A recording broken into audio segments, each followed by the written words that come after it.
Okay, this is Frank Zaylor. I'm going to talk to you about your engine builds. With a big block or with any motor, after you decide what you're going to do with the engine, there's some important factors to make sure that your engine, in fact, makes a lot of power.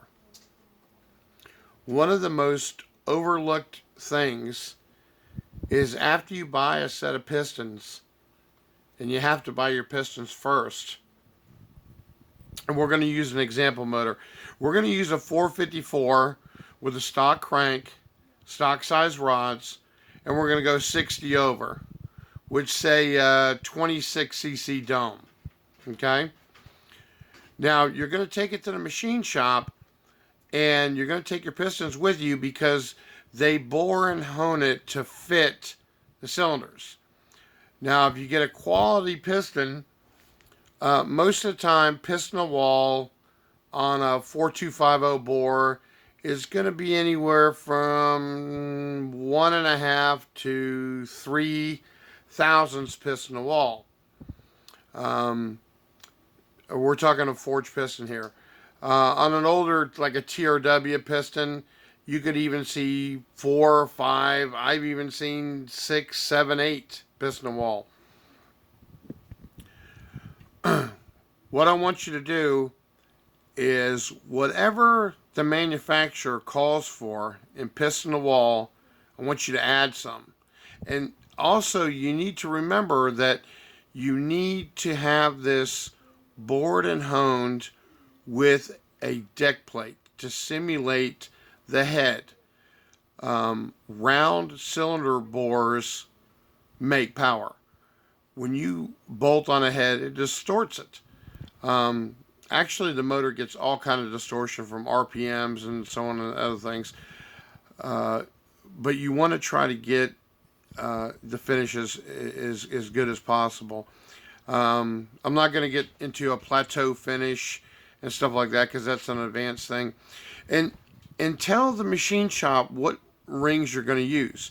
If you're going to use a Molle ring, which I highly recommend, or a gapless ring, you need to tell them they'll finish the bores, say, with a 400 grit is usually what they use for a Molle ring. Guys come bring their blocks out of the machine shop all the time, and they go, "Oh shit, they fucked it up. There's not enough crosshatch in it." No, there's plenty of fucking crosshatch in it. This isn't 1969 where you've got a 3 stone and you're running it in your garage and you can feel the roughness on the side. We don't want that. We want a nice, smooth finish. The crosshatch is there not so much to break in the rings as it is to hold oil. Okay, now you've got your pistons fitted to your bore. Okay, on this imaginary 454, we've got a set of, say, SRP 22cc dome pistons that'll put us in a 10-to-1 range with a 118cc head. It calls for 2 thousandths piston a wall. Now, if I'm building this motor to make power, I'm going to say we're going to add another thousandths to it. We're going to make it a 3,000 piston a wall. So I want it a little loose in there. I don't want it tight. Okay. The second thing is you're going to tell him to mock up the engine. He's going to need the crank. He's going to need a bearing set, the rods, the pistons. And what he's going to do is he's going to put number 1, number 7, number 2, and number 8 in the block. And what he's going to do is he's going to measure down when those pistons are at top dead center to see how far below the deck it is. And I've seen over 55 thousandths down on a block on a 440 Chrysler, and I've seen Chevrolets over 30 thousandths. Okay? Now, why we want to get it to zero deck, or as close to zero deck as we can, is because we want to keep the quench about 40 thousandths. Okay? Now, Can you go over 40,000? Yes. But your horsepower is going out the tailpipe. Number one, when he decks the block, if it's a good machine shop, he will also square it. Okay? Now, sometimes the front of the block is a little higher or a little lower than the back of the block, and same on the other side. So, what you have, a good machine shop will true that block, okay? And you'll have the same amount of protrusion or piston into the cylinder on number 1 as you will on number 8, okay? If you can only get it to 2 or 3 thousandths, that's fine. If it's protruding 2 or 3 thousandths, that's fine too.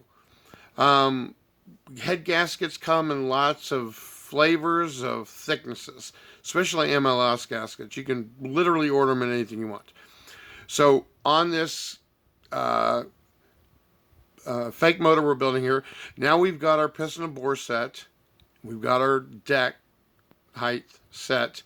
And it turns out the pistons are 3 thousandths down in the hole. Okay? And you can get a set of 035 gaskets. Okay? And that'll put your piston to head clearance, piston head, your quench clearance under 40. 38, 37, 36. I don't have a problem with that. If you're running an aluminum rod, this is not where you want to be. When we're talking about a steel rod, you know, your crank and so on and so forth. Anything that can change length, like an aluminum rod, I don't recommend aluminum rods in anything anyways, unless you're running a 3,000 horsepower car. 28 thousandths quench I've seen run on a big piston engine. Of course, when you pull the heads off, you actually could see where the piston was actually hitting the cylinder head. Okay? What I want you to do is just try to get your quench as close to 40 as you can. Okay? If it's 38 to 42, you're fine. If it's not, you need to send it back to the machine shop. If it's 16 thousandths down in the hole, it's too deep if you can't find a head gasket with 24 thousandths where you need to be. You do that, you square it up, you got a loose piston wall, you've got a nice finish, and you have your quench set, okay? That is the first thing that you need to do for your engine to make a chance at making good horsepower, okay? The second thing that I do, if you're using a gapped ring, which 90% of us do, is we've all followed the old rule about a 4 thousandths per inch. Okay, so that means on a 350 with a 4-inch bore or a 4-inch bore on a 302, you set it at 16. 016, I'm sorry. That's too tight. Okay, and I'll have people argue with me and go, well, the further you open it, the more blow by you're going to get. Bullshit. Okay? I want you to open up the top 2 to 3 thousandths more, and I want you to open up the second gap 2 to 3 thousandths more. Okay? Now, this is on a naturally aspirated motor. This has nothing to do with a nitrous motor. So, we got a 350. It's set for, we got a 454. It calls for, I can't do the math in my head, 24 thousandths. Okay? I'm sorry, not 24 thousandths. This is 4.250.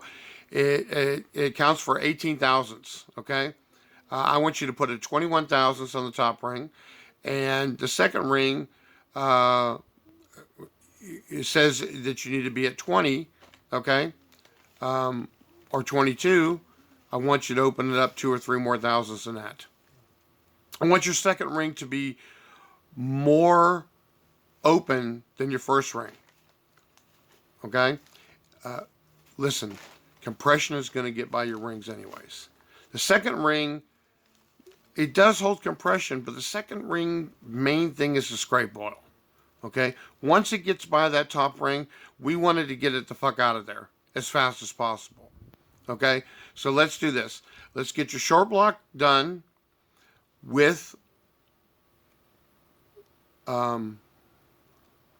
plate honed with the torque plate. Bored, you're going to add a thousandths to your piston wall of what the manufacturer says. You're going to open up your ring gaps a few thousand on the top and the second ring, and you're going to zero deck your block, and you're going to get your gasket with your cylinder head to be as close to 40 thousandths as possible. If it's a little under, that's fine. Okay? I'd rather you be a couple thousandths under than 6, 7, 8, 9 thousandths over. Okay? Well, that's the lesson for you for today. Thanks.